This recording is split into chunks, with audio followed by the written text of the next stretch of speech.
যেই হাদিস বর্ণনা করতে গিয়ে 4 বার বেহুশ হয়ে গিয়েছিলেন হযরত আবু হুরায়রা রাদিয়াল্লাহু তাআলা আনহু। এই হাদিসটাকে সাহাবারা এতটাই ভয় পেতেন যেটা বলার বাহিরে। এই হাদিসটা হচ্ছে 3 ধরনের ব্যক্তিদেরকে নিয়ে যারা প্রথম জাহান্নামী হবে। আল্লাহ পাক রব্বুল আলামিন প্রথমে একজন শহীদকে ডাকবেন, ডেকে দুনিয়াতে দেওয়া তার সকল নিয়ামতকে দেখাবেন। সকল নিয়ামতকে দেখানোর পর তাকে জিজ্ঞাসা করা হবেন, আমি দুনিয়াতে তোমাকে এই এই নিয়ামতগুলো দিয়েছিলাম, তুমি তা ভোগ করেছো কিনা? তখন সেই শহীদ বলবে যে হ্যাঁ, আমি তা ভোগ করেছি।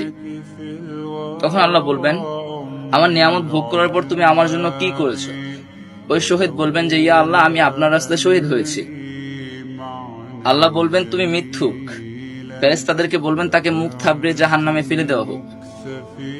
তারপর আল্লাহ পাক রব্বুল আলামিন একজন আলেমকে ডাকবেন এবং বলবেন, পৃথিবীতে আমি তোমাকে ইলম দিয়েছিলাম, পৃথিবীতে আমি তোমাকে জ্ঞান দিয়েছিলাম, পৃথিবীতে আমি তোমাকে দিন প্রচার করার সুযোগ দিয়েছিলাম, তুমি আমার জন্য কি করেছো?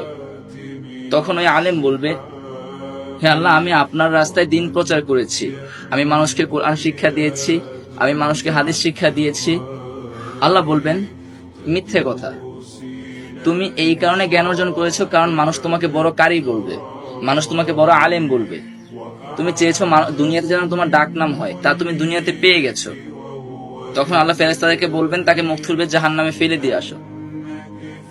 তৃতীয়ত আল্লাহ পাক একজন দানশীলকে ডাকবেন এবং বলবেন, দুনিয়াতে আমি তোমাকে এত ধন সম্পদ দিয়েছিলাম, এত কিছু দিয়েছিলাম, তুমি আমার জন্য কি করেছো?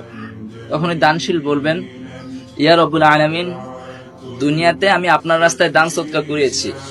তখন আল্লাহ বলবেন, তুমি মিথ্যুক। দুনিয়াতে তুমি দান সদকা এই কারণে করেছো কারণ যেন মানুষ তোমাকে দানশীল বলে, মানুষ তোমাকে ধনী বলে, মানুষ তোমাকে ভালো বলে। এমন বলা হবে যে তাকে মুখ থুবড়ে জাহান্নামে ফেলে দিয়ে আসা হোক। দানশীলের দান ঠিক ছিল, একজন কারীর দিন প্রচার করাও ঠিক ছিল, একজন শহীদ হওয়া ঠিক ছিল। তাদের যে জিনিসটা ঠিক ছিল না সেটা হচ্ছে তাদের নিয়ত। তারা শহীদ হয়েছিল ঠিকই, কিন্তু শহীদ আল্লাহর রাস্তায় হয়নি। তারা শহীদ এই কারণে হয়েছে মানুষ তাদেরকে শহীদ বলবে।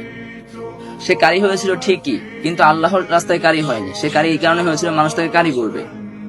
সে দানশীল হয়েছিল ঠিকই, কিন্তু সে আল্লাহর জন্য দান করেনি। সে দান এই কারণে করেছে মানুষ তাকে দানশীল বলবে। আল্লাহ আমাদেরকে কোনো কাজ করার আগে আমাদের নিয়ত সহি করার তৌফিক দান করিস। আমিন।